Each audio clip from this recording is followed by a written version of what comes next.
Thank you for joining us for this look at the best original reporting from KPBS News this week. I'm Maya Trabulsi. Coming up, yes, in God's backyard. A church in San Diego shows us the progress on its plan to build affordable homes on its property. A mystery solved in North County. The local bee population took a big hit last year, and now we have the science that explains why it happened. And the latest in our public art series goes to East County. Those who beautified a massive water tower show us how it all came together.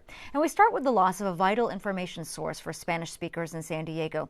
The Union Tribune recently canceled its Spanish language weekly. KPBS's Amita Sharma tells us how this is part of a larger trend as a busy election year begins. And good afternoon, everyone. Some incredible breaking news to tell you about. At their best, journalists give people situational awareness during emergencies and save lives. As wildfires ripped through eastern San Diego County in October 2003, reporter Iram Soto did just that. Soto was working for the San Diego Union Tribune's weekly Spanish language edition. He drove toward the fires to interview farm workers. It was all full of smoke. You couldn't really breathe, and they were still picking tomatoes and strawberries. They didn't even know that there were evacuation orders. It was Soto who told the farm workers to evacuate. 20 years later, he says he could have never delivered that crucial news had the weekly not existed. So he was heartbroken last month when he heard the paper's new owner, Alden Global Capital, had killed the Spanish language edition. The private equity firm laid off the UT en Español's editor and 2 reporters. Soto worries that 2 decades of gains will now be lost. The UT en Español served a county where 35% of its 3 million people are Latino, and 150,000 cross the border with Mexico daily. Before this publication, the Union Tribune's coverage of immigrant communities, of Latino communities, of border communities were very centered on crime and drug trafficking, etc. When this publication opened, it broadened it to cover the arts, community leaders. It uplifted people that were doing real change in the community. Representatives for both the Union Tribune and Alden refused to comment. Tim Franklin is director of the Medill Local News Initiative at Northwestern University. He says Alden puts the bottom line first. Alden is going to jettison what it views as its most costly or least profitable pieces of its operation. But Alden is hardly the outlier. Franklin just updated a large Medill database on local news organizations across the country. He says ethnic media took a huge hit during the pandemic as its main source of advertising revenue, mom and pop businesses, shuttered. In 2020, there were about 900 ethnic media outlets in the United States. We've lost 173 of those in the last 3 years since the pandemic. And of the 173 that closed, 106 were Latino publications, most of those Spanish language publications. The timing couldn't be worse for those who depended on the weekly. This is an election year with immigration, education, and civil rights on the ballot. It limits their ability to participate in democracy or for them to even prepare their children to participate in democracies. Arelis Hernandez, vice president for print with the National Association of Hispanic Journalists, says so many communities are still dominant Spanish speakers. Latinos have grown to more than 19% of the population, and we're continuing to grow. There's a migrant population that is increasingly needing resources in their language to be able to navigate this new world of the United States. Art Castaneris is publisher of the Spanish language weekly La Prensa San Diego. He says even many bilingual people like to read their news in Spanish. It's not just the language. It's understanding the culture, understanding the impact of all of these issues and how they impact Latinos and being sensitive to that. For Iram Soto, it's also about trust. He says the UT Spanish language edition gained trust with local Latinos in 2007 when firestorms returned. He reported on migrants who were burned to death atop Tecate Peak. We found the bodies of people who were burnt. We found We told the stories of people who were lost crossing the border, and the stories behind it, and how people in the community rallied and provided the resources for rescuers to go and find their loved ones. Soto says those pieces told Latinos that the paper cared about them. He fears that's no longer true. Amita Sharma, KPBS News. Millions of Mexicans living in the United States are eligible to vote in Mexico's upcoming presidential elections. KPBS border reporter Gustavo Solis spoke with experts about why their votes might matter more than ever. There's going to be a huge presidential election this year. Well, yes, there's that one, but that's not the one we're talking about. Celebramos el quinto aniversario del triunfo. There's also going to be a presidential election in Mexico. And depending on how you look at it, it's even bigger than the U.S. election. A very important election, the single most important election in Mexican history, because there's going to be more than 20,000 different positions at stake: the presidency, the entire federal Congress, 9 governors, and lots of local places. So this is very important for Mexico. Rafael Fernandez de Castro is the director of the Center for U.S.-Mexico Studies at UC San Diego. He says that this year's elections in the U.S. make the Mexican election even more important. Mexico elects their president for one term every 6 years, so it will be more than a decade before the two countries again have their elections in the same year. This is a good time to reset the U.S.-Mexican relationship, because we have elections here and we have elections in Mexico. So this is the time to do things, to think ahead. How can we better promote more cooperation between the two countries? If you were born in Mexico but live in the U.S. now, you're eligible to vote in the Mexican election on June 2nd. And there are millions of Mexicans living in the U.S. 12 million people, just to make an invitation, 12 million people can decide basically any election. Arturo Castillo Loza works for Mexico's National Election Institute. He says Mexicans living abroad represent a massive voting bloc, but they've never really acted like one. Consider what happened in 2018, when the last presidential election was held in Mexico. Out of those 12 million people, only 69,000 actually voted. There is a tremendous gap between those who live abroad and those who have a voting ID and those who have actually registered for voting. The National Election Institute is trying to change that. They're engaged in a huge outreach effort that involves Mexican consulates throughout the country, including San Diego. During the last 2 months, we visited Dallas, San Diego, Los Angeles, Santa Ana, Chicago, New York. Part of the problem is apathy.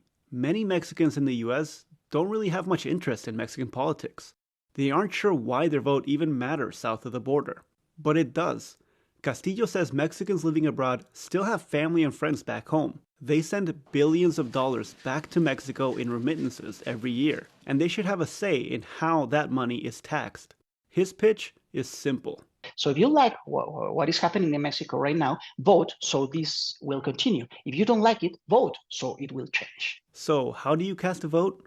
Well, the deadline to register is February 20th, and you can register online. But you need to have a voter ID before you register. So if you don't have it, go as soon as you can to the nearest consulate or nearest embassy and request your voting ID. You need 3 things to get the voter ID: proof of nationality, like a Mexican birth certificate, a valid ID, like a driver's license, and proof of residence, like a phone or water bill. And it takes a couple of weeks to actually get the voter ID. Mexicans living in the U.S. will be able to vote online with their computers or phones, in person at one of 23 Mexican consulates, or even by mail on or before June 2nd. Gustavo Solis, KPBS News. California's presidential primary is much earlier than in past years. It's happening Tuesday, March 5th. Keep tabs on the latest local and national election news at the KPBS Voter Hub. We have a link on our homepage, kpbs.org. Back in 2016, California voters decided to fully legalize marijuana. Now San Diego is launching an equity program for the industry. Reporter Katie Hyson spoke with hopeful participants.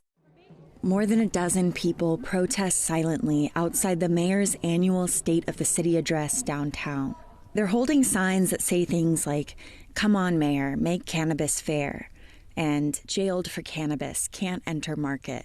The city just launched their Social Equity and Economic Development, or SEED program. It's meant to create opportunities for people criminalized for cannabis, disproportionately Black and brown, to enter the now legal industry. City staff initially recommended 36 cannabis equity licenses, reduced restrictions that could help level the playing field with existing cannabis outlets, legal and financial assistance. They just announced they're delivering on all of that, but at half the scale. They will issue just 18 equity licenses through a lottery system. The same place I was physically incarcerated in handcuffs in a cop car, there is now a dispensary owned by the same people who are going against us.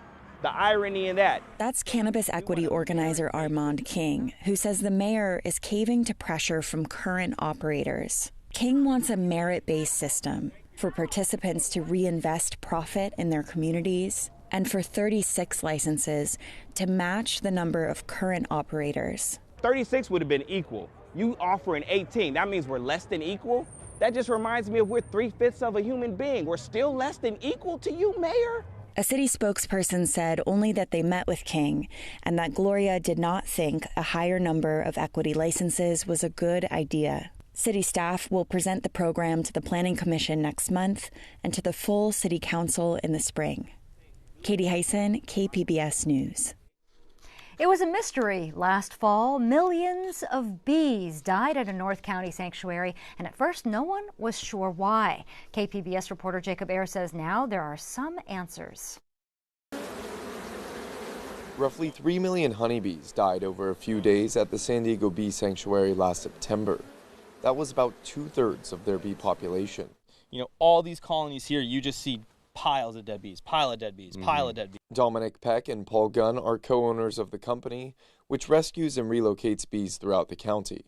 I'm here at the San Diego Bee Sanctuary at their Valley Center site with about 1.5 million remaining bees. And while these ones are doing healthy, the ones at their Escondido site didn't have the same fate. The question was why so many bees died. The County Department of Agriculture ran tests and found the bees tested positive for roughly twice the toxic dosage of fipronil, a chemical usually used to control insects like ants and termites. At this point, the source of that fipronil is undetermined. Garrett Cooper is the deputy director with the county's Department of Agriculture. He says a bee poisoning this large is rare. We had surveyed a lot of the pest control businesses that were, provided use reports and were in that area. None of them had used that insecticide. We also looked at the ag operations. James Nye is a bee expert and professor of biological sciences at UC San Diego. He says mass bee die-offs do happen. In fact, Nye says the research apiary at UCSD saw about 8 colonies die around the same time. And certain pesticides like fipronil are one reason for these mass deaths. Yes, we have the ability to breed more bees and restore the population, but they're very unhealthy. It's hard for beekeepers to maintain good colonies without a lot of work. Nye says overall bee populations in the state have remained relatively stable, but when bees die, that can affect plant pollination and agricultural yields. As for the San Diego Bee Sanctuary, the new report provides some answers, but they still have more questions. It's kind of nice to know what it was. It's nice to not think that it was a neighboring farm, I guess. While the investigation is closed, Peck says they plan on growing their bee population back over the coming year and expanding to new sites across the county, thanks to the help of financial support from the community. Jacob Ayer, KPBS News. The KPBS North County Focus is our latest newsletter. Sign up at kpbs.org/North County Focus to get it delivered to your inbox. A growing number of churches in San Diego are exploring how to build affordable housing on their land. KPBS Metro reporter Andrew Bowen says the Yes in God's Backyard movement expects to complete their first project this year. The grading has already been completed. We have started the concrete pour. Pastor Harvey Vaughn is walking me through the construction site of Bethel 1, a 26-unit affordable housing complex that's under construction in Logan Heights. Vaughn is the senior pastor at Bethel AME San Diego. Our congregation is the oldest African-American congregation in San Diego. It's 136 years old. About 5 years ago, Vaughn was approached by a new organization called Yes in God's Backyard, or YIGBY. It was looking for churches and other faith communities interested in helping out with San Diego's homelessness and affordable housing crisis. Many churches have underutilized land, and helping the needy is part of their mission. I think we should be applying the gospel, which is the good news of Jesus Christ, to the situation. When I was hungry, did you feed me? When I was naked, did you clothe me? When I was homeless, did you house me? I really believe that churches have a tremendous responsibility to not just our congregation, but to the community in which our churches are located. The one-bedroom apartments here will be set aside for low-income seniors and veterans. The project is unconventional, not just because it's being built by a church. It's also financed entirely with private dollars. Evan Gerber is the project's consultant. So government tax credits and public programs are a great tool to build affordable housing. The challenge with it is you really need to build a lot of units to make it make sense. There's also a lot of soft costs and additional fees that go into using public subsidy. Avoiding those additional costs resulted in big savings. Each apartment is costing less than half of what a typical publicly subsidized apartment would cost. Pastor Vaughn hopes this project will inspire more San Diego philanthropists to join with faith communities to build more housing. I think that once the individuals that have committed financially and they see how this comes up, they know the demographic that we're serving, I think that they will be very excited to invest in another development similar to this, and perhaps larger. Bethel 1 is expected to be move-in ready by the end of this year. Andrew Bowen, KPBS News. And that was one of our most popular stories this week. Here are some of the others. Some international UCSD postdoctoral scholars face the threat of deportation. A street parking law aims to increase visibility at intersections, but will San Diego enforce it? And is an East County water tower a monstrosity or provocative public art? Here's that story from KPBS Arts reporter Beth Accomando. Public art on any scale can cause controversy. In this case, there's no way to be subtle. I mean, this is a giant mushroom on top of a hill overlooking a freeway. For some people, it is the most unwelcome of neighbors. It's inherently ugly. It's really an unforgivable monstrosity. It is a rust bucket in no uncertain terms. A monstrous blight on our environment. That was some of the community reaction to the Helix and Padre Dam Municipal Water District's cloud project in the late 1990s. It's big, and you see the clouds that are up there along the rim. That was an art project by Grossman College art students. Oh. Actually, no. Almost 3 decades later, the TV news coverage still frustrates Jim Wilsterman, the artist hired to design the site-specific sculpture for the water tower. That was meant to be dismissive. I did put my students out front because they're the ones who are doing the hard work and labor, but to not even talk about what the project was and what it meant and why it was being built just sort of seems like it was a fluff piece to put on the news. The context Wilsterman was eager to discuss, and that has always been important to him as an artist, was water. Always about water, always about the place we live that's arid. People here, they see green, they see lawns, they see trees. They think this is the way things are. A decade or two later, here we are with a water shortage. That's what this was about, to try to make people think about where our water comes from. You hide a water tank, they don't think about it. Helix Water District agreed, then and now, says Timothy Ross, current director of engineering.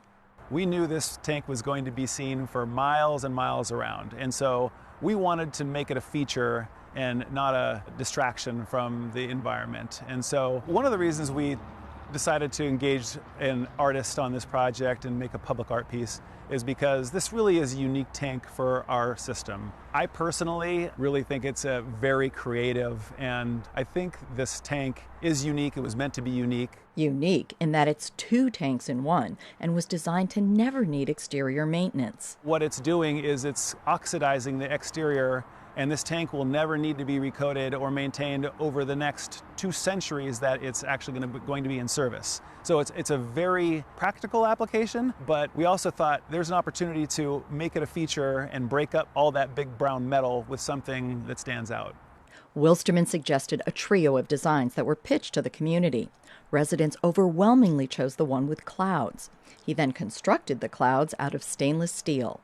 To do the finish, we took the stainless steel and we brushed it to get the optical illusion that there's three-dimensional billows. Then overlaid that with perforated stainless steel, which creates kind of a shadow effect. The intent is that the closer you get, the more three-dimensional and beautifully detailed they become. Wilstermann did enlist the help of his students, many of whom were from the community, to build the clouds. It took about 2 years, because those things are huge. They don't look like it, but some of them are 12 to 14 foot tall and 35 feet wide. It's the size of a small house.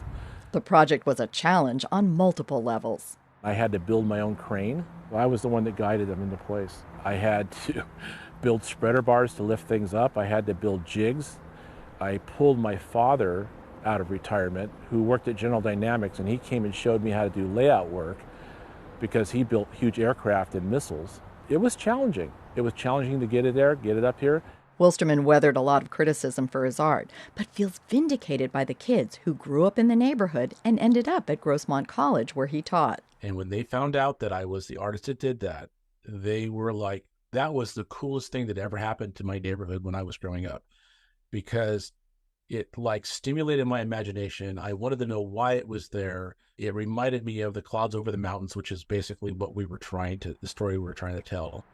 The next time you drive down the 125 and see the brown, mushroom-shaped water tower, think about both what a marvel of engineering it is and what the art is trying to convey about who we are and where we live. Beth Accomando, KPBS News. And you can find the KPBS Public Art Series at kpbs.org. We also have all of those stories available at the KPBS YouTube page. Southern California artist Alexis Smith died this month. Here in San Diego, she's best known for one of the most recognizable works of art at UC San Diego, the Snake Path. KPBS arts producer and editor Julia Dixon-Evans has more about this trailblazing artist. Alexis Smith was known for witty collage-style works, sometimes at massive scale. She mined and combined images, text, and objects from Hollywood, pop culture, and the American West.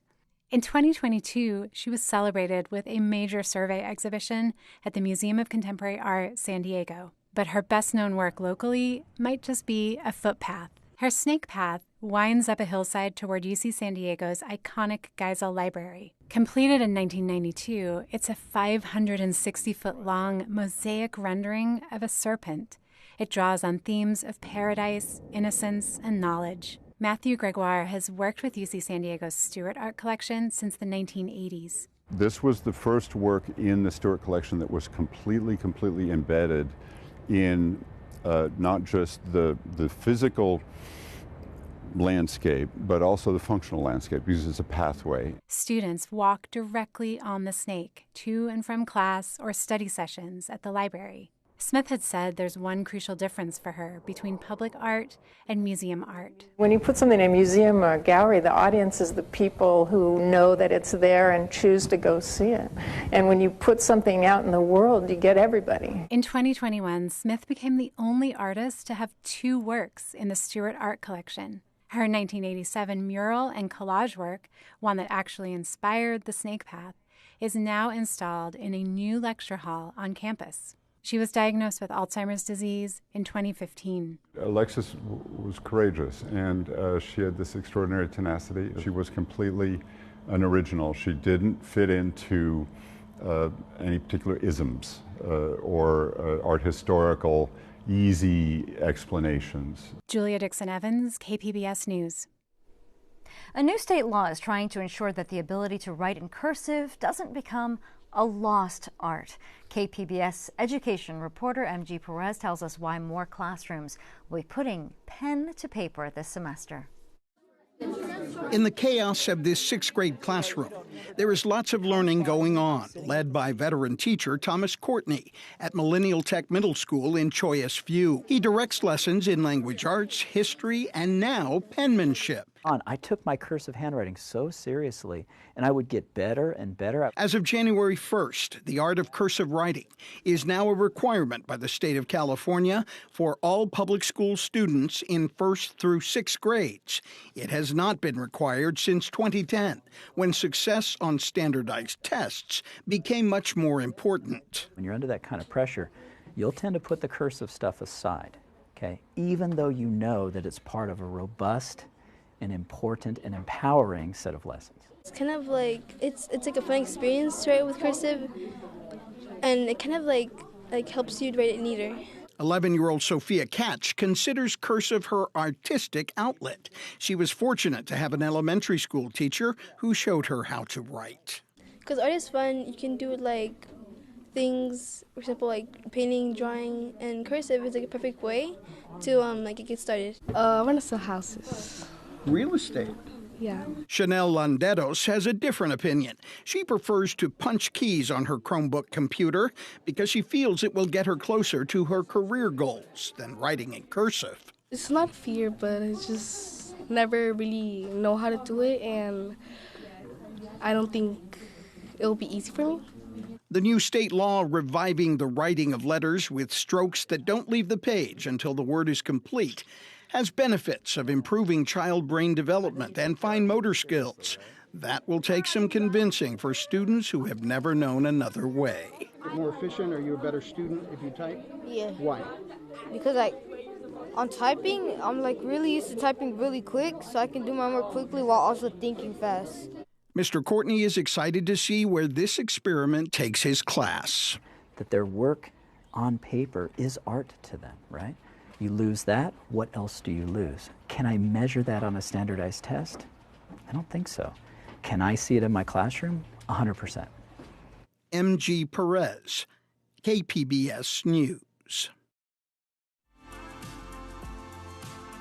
News this week, I'm Maya Trabulsi. Thanks for joining us.